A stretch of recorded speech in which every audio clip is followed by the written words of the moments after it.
Magandang hapon po. Ay magandang gabi po sa inyong lahat. Parang pagod na po ba tayo? Sige, buhayin muna natin. Kapag sinabi kong PDP, sigaw nyo Duterte, PDP! PDP! Pag sinabi kong Pastor Apollo, sabihin nyo sa Senado, Pastor Apollo! Pastor Apollo! Ayun, maraming salamat po sa inyong lahat. Anyway, ako po pala si Master Judea. Ako po ay isang political vlogger at ako po ay isa sa mga naatasan na magsalita para kay Pastor Apollo Sigibuloy. Maraming salamat. At gusto ko lang din po salamatan lahat po ng tao na nandito. Maraming salamat po dahil nararamdaman namin na gusto talaga niyong ayusin ang Pilipinas. Palakpakan po natin mga sarili. Acknowledge po natin lahat ng mga party list ng mga kandidato nandito. And of course, mga kasama natin mga vloggers, mga political vloggers, magandang gabi po sa inyo lahat. Tulad ng sinabi ko po, nandito po kami para ilatag ang mga programa ng aming kandidato na walang iba kundi si Pastor Apollo Sigibuloy. Gusto ko pong malaman ninyo na ako po ay hindi miyembro ng Kingdom of Jesus Christ. Ako po ay Katoliko. Pero marahil nagtataka kayo kung bakit ganito na lang ang pagsuporta ko kay Pastor Apollo Sigibuloy. Dito po sa Pilipinas, maraming klase ng politiko. Marahil nagtatanong kayo kung bakit si Pastor Apollo Sigibuloy biglang tumakbo sa politika. Samantalang noon panahon ni Pangulong Duterte, kung gusto niyang pumasok sa politika, easy access, walang kahirap-hirap. Pero ngayon, bakit tumatakbo si Pastor Apollo Sigibuloy? Dahil yan, mga kababayan, nakikita ni Pastor na walang kaayusan ng bansang Pilipinas. Nakikita naman natin ngayon. Dahil siya mismo at ang kanyang sekta, ang kanilang kongregasyon, ay nabiktima ng karahasan at panggigipit. At isa lang po yan sa mga gustong mangyari or mawala ni Pastor Apollo Sigibuloy. Dito po sa Pilipinas, marami pong klase ng politiko. Merong mga politiko na ipapangako sa inyo, pati ang buwan. At kung ano-ano, masungkit lang ang mga boto nyo. Ang tawag po doon, politikong trapo. Merong mga politiko na mangangako sa inyo, ipapangako na ipagpapatuloy yung nasimulan ng sinundan niyang politiko, pero hindi naman pinagpatuloy. Ang tawag po doon, mambubudol. Sino po nabudol dito? Maraming nabudol. Meron na mga politiko na pilit gustong manalo dahil gusto nilang mapanatili sa kapangyarihan ang kanilang pamilya. In short, ginagawa nilang negosyo ang gobyerno. Pero sa tingin niyo po ba ngayon, maayos po ba ang Pilipinas? Ano po kaya ang pinakamalaking problema ng Pilipinas kaya hindi po tayo umuunlad? Ayun, may narinig ako droga, may narinig ako korupsyon, yun. Pinakamalakas, korupsyon.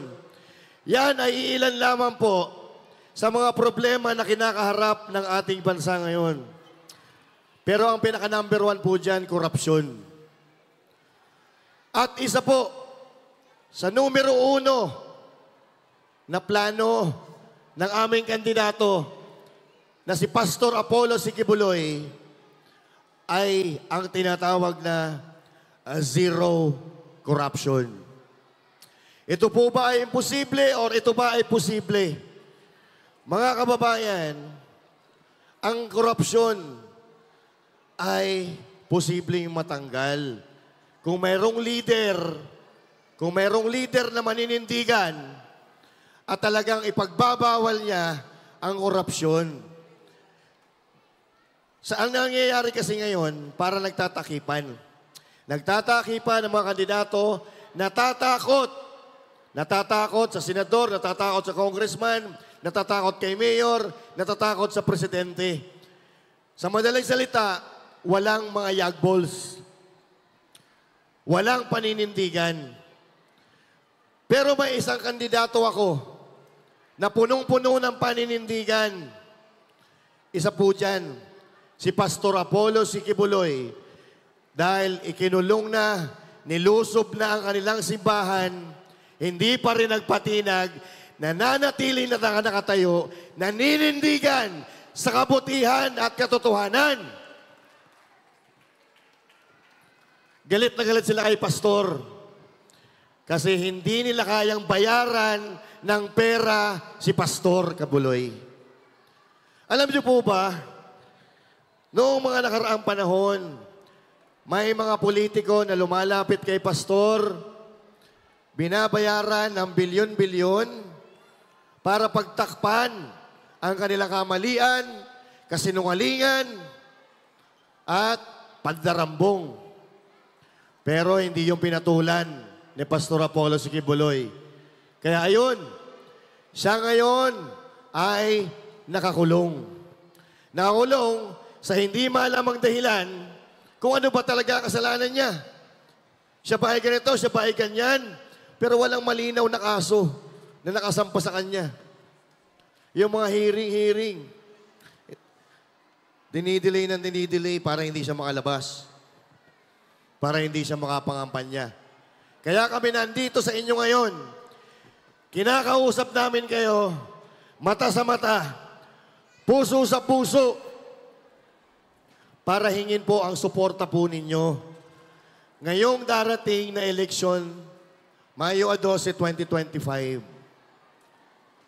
Tinanong ko po kayo kanina, kumusta po ang bansa natin ngayon? Maayos po ba ang bansa natin ngayon? Hindi ho. Ang sabi nyo, hindi. So now, pinipresenta po namin sa inyo ang aming kandidato number 53 sa balota, Pastor Apollo Sikibuloy, na walang halong pagdadrama, walang halong pambubudol, mata sa mata, puso sa puso, kami lumalapit po sa inyo. Wala po kaming may papangako sa inyo, kundi ang taos-pusong paninerbisyo niya at pagiging leader sa bansang Pilipinas. Baka binubutol nyo lang kami. Si Pastor Apollo Kibuloy po ay isang leader ng Kingdom of Jesus Christ. Kingdom of Jesus Christ is one of the fastest growing congregation all over the world. Dati meron lang sila 15 na members. Ngayon, nasa 7 million members na mayroon ang Kingdom of Jesus Christ. At hindi po yan mangyayari kung si Pastor Apollo Kibuloy ay palatoy-latoy na leader. Nangyari po yun dahil epektibo at magaling na leader si Pastor Apollo Kibuloy. Well, in fact, hindi lang hindi lang pagiging leader. Walang pera galing sa gobyerno na ipatayo ang pinakamalaking kingdom sa Pilipinas o sa buong mundo na nandyan sa Davao. Yan ay resibo ni Pastor Apollo Kibuloy.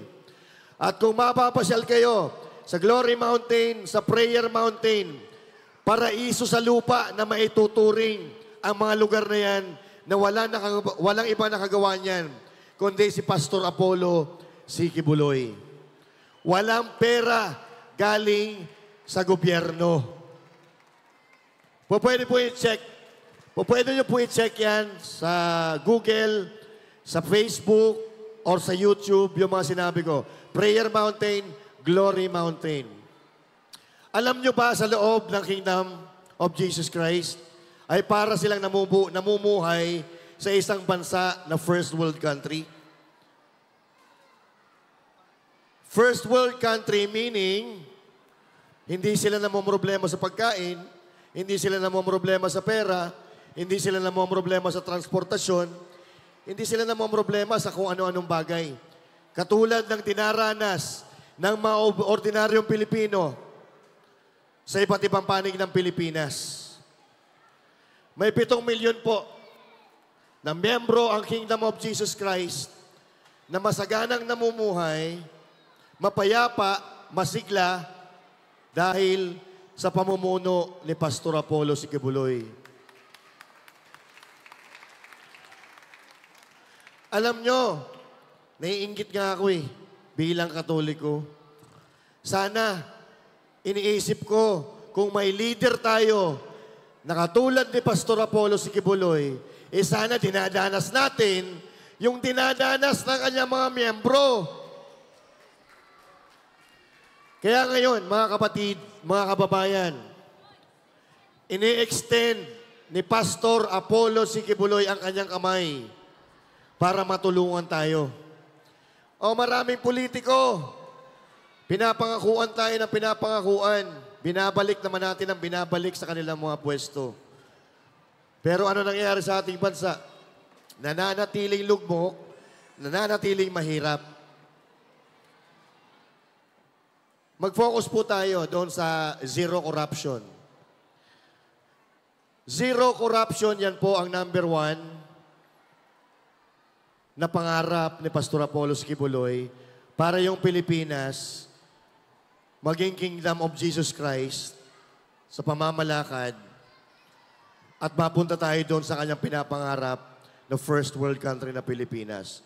Pero ang tanong, naniniwala po ba kayo na po pwedeng mawala ang korupsyon? Ayun. Katulad ng sinabi ko, pagka merong mga leader na galit sa korupsyon, galit sa pagnanakaw, maaari po yang mangyari, mga kababayan. Ngayon kasi, para malaman po ninyo, may tinatawag tayong liquidation via certification. Yun po ang ginagawa sa budget ng Pilipinas. Meaning, yung pera na, halimbawa, 5 milyon, ise-certify lang yan na this amount is going to, para ba, gagawa ng tulay. Yung 5 billion, gagawa ng tulay. Hindi yun naka-itemize. Certification lang yun. Ang unang gagawin ni Pastor Apollo Sikibuloy, tatanggalin po yung liquidation by certification at papalitan po yan ng liquidation by receipt. So, ibig sabihin, lahat ng item mapupunta doon, may resibo, kahuli-huli ang sentimo ng pera galing sa gobyerno, malalaman ng mga Pilipino kung saan napupunta. Gusto niyo po ba yun? Di iboto natin si Pastor Kibuloy. Gusto pala natin. Kasi ako, eto, real talk lang mga kababayan. Kaming mga vloggers, napapagod na kami. Kakasalita sa mikropono. Napapagod na kami sa kabibigay ng idea sa mga Pilipino kung sino ang ating iboboto. Napakasimple lang naman. Hindi natin kailangan ng politiko. Ang kailangan natin ay leader. Pero paano natin malalaman kung sino yung politiko at kung sino yung leader? Madali lang. Si Pangulong Duterte ay isa sa matatawag natin na leader. Leader. Ang leader, marunong tumanggap ng pagkakamali, marunong magpakumbaba sa mga Pilipino. Pag nagkakamali, nagsosorry. Pag may hindi siya nagawa na ipinangako niya, nagpapaliwanag. Hindi yung pababayaan ka lang na mag-iisip ka na mag-iisip kung ano nangyayari sa bansa. Katulad na nangyayari ngayon. Isip tayo ng isip kung saan tayo papunta. Like for example, si Pangulong Duterte, nangako siya, 3 to 6 months, tatanggalin niya ang droga. Ang nangyari, hindi niya nagawa ng 6 months. Nagsorry siya, di ba? Nagsorry siya, pero ipinaliwanag niya kung bakit. Dahil ang kalaban niya, mismong gobyerno niya. Pero, nabawasan ba o nawala ang droga sa panahon ni Duterte? Nabawasan. Gusto po ba natin maibalik yun? Noong panahon ni Pangulong Duterte, kahit alas 2, alas 3 na madaling araw, nakakapaglakad tayo sa mga eskinita. Nakakapaglakad tayo na matiwasay. Hindi nag-aalala ang ating pamilya.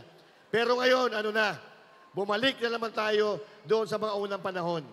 So now, mga kababayan, nakakasiguro ako na hindi magtitiwala si Pangulong Duterte o hindi mag-i-endorso si Pangulong Duterte ng mga kandidato na hindi niya pinagkakatiwalaan. Kaya nga ngayon, natutuwa ang aming mga puso dahil mayroon daw mga leader ng mga barangay sa buong Pilipinas na binibigyan ng pondo, hindi na ibinibigay sa mga tao. Kasi alam na binubudol na sila ng mga politiko. Ang gagawin nila doon, itatago nila yung pera na yon, gagamitin yon para sa kanilang mga barangay at para sa kanilang komunidad. Pero, kung mayroon mang makarating sa inyo na nagbibigay ng ayuda, tanggapin ninyo, tama. Tanggapin ninyo dahil pera ninyo yan. Sabi mismo yan ni Pangulong Duterte. Yung 5,000 na ibibigay sa inyo, isang araw lang, ubos na yan. Pero yung politikong nagbigay sa inyo, pinagtatawanan kayo dahil 6 na taon, punong-puno ang kanilang bulsa at paldo-paldo. Samantalang kayo, yung 5,000 nyo, hindi pa natatapos yung eleksyon, ubot na, wala na. Kaya ngayon, mga kababayan, napakadali lang maghanap ng matinong kandidato na iboboto. Check po natin ang track record. Yan ba, na kandidato na yan, pabalik-balik lang dyan? Ano ba nagawa niyan? Yan bang kandidato na yan, pangako lang ng pangako, o may nagawa ba yan? I-check nyo po kung may mga nagawa. I-check nyo yung track record, i-check nyo kung paano niya pinamunuan ang komunidad na kanyang pinamunuan bago siya pumasok sa larangan ng politika.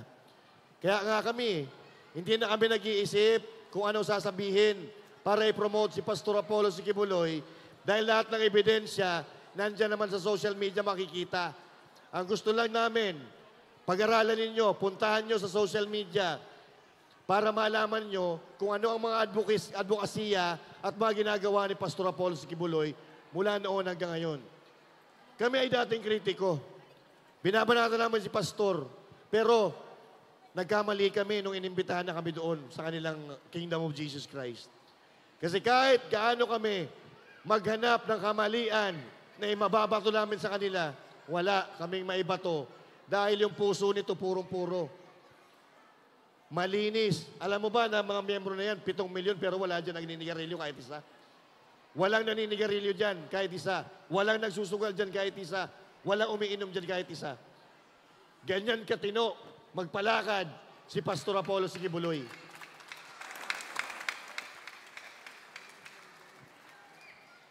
Pero hindi ko po kayo hinihikayat. Ha? Baka sabihin nyo, hinihikayat kayo, sumali doon sa ano nila. Hindi po, walang ganon. Ang gusto ko lang, ilahad sa inyo kung anong klaseng leader si Pastor Apollo Sikibuloy. Kabaliktaran po yan ng mga binibintang sa kanya na kung ano-anong kasiraan. Dahil si Pastor Apollo Sikibuloy, alam naman natin na best friend ni Pangulong Duterte at isa rin sa mga naging dahilan kung bakit naging successful ang pamumuno ni Pangulong Duterte. Si Pastor Apollo Sikibuloy, maliban sa kaibigan ni President Duterte, isa rin siya sa naging spiritual council ni Pangulong Duterte at naniniwala ako bilang spiritual council, isa siya sa mga dahilan kung bakit matagumpay si Pangulong Rodrigo Roa Duterte. So ngayon, mga kababayan, doon sa mga sinabi ko sa inyo, siguro naman, iboboto nyo na si Pastor Sikibuloy dito sa Cavite. Testing nga. Testing. Iboboto niyo po ba si Pastor Apollo Sikibuloy? Parang mahina eh. Parang hindi pa maniniwala si ano yan eh. Isa pa yung pinakamalakas. Iboboto po ba natin si Pastor Apollo Sikibuloy? Ang lakas. Grabe. Maraming salamat po. Selyuhan ko na po yun ha. Silyuhan ko na po, walang magsisinungaling. Lahat kayo narinig ko, iboboto nyo si Pastor Apollo Sikibuloy. At umaasa kami na hindi nyo lang iboboto. Meron pa tayong 9 na araw, ay 10 araw. Bukod sa iboto, ikampanya din natin si Pastor Apollo Sikibuloy. ikwento natin yung mga narinig po natin sa araw na ito, sa ating mga kakilala, sa ating mga kaibigan, kaklase, ikwento po natin. At syempre, wag din po natin kakalimutan yung mga kasama ni Pastor Apollo C. Quiboloy sa PDP Laban. Number 10, Jimmy Bondok, palapakan po natin.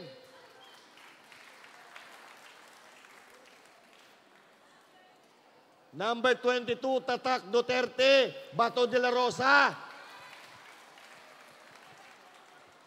Sino ba dito natulungan ng Malasakit Center ni Senator Bongo? Napakarami ng natulungan ni Senator Bongo. At ibalik po natin siya sa Senado para maipagpatuloy ang tulong na ibinibigay sa kapwa natin Pilipino. Number 28, Bongo! Attorney J.B. Hinlo. Attorney Raul Ambino, number 34. At siyempre, number 38, Rodante Marcoleta.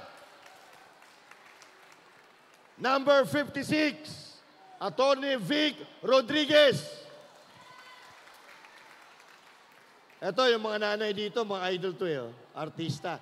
Philip Salvador, number 58. Siyempre, number 42, Barites Mata. Lahat po yan, Tatak Duterte. Ang sabi nyo kanina, yung Duterte, marami nagawa sa Pilipinas, di ba? Naniniwala ba kayo na ito ang susi ng pag-unlad ng Pilipinas? Dahil Tatak Duterte. Kapag Tatak Duterte, maaasahan, mapapakinabangan ng sambayan ng Pilipino, lalo-lalo na ang number 53, Pastor Apollo C. Quiboloy! Bago ko po tapusin, ang aking pagsasalita, kasi marami pang mga magsasalita, gusto pong isigaw natin, bago ako matapos, ayusin natin ang Pilipinas. And 3, 2, 1. Ayusin natin ang Pilipinas! Maraming salamat po.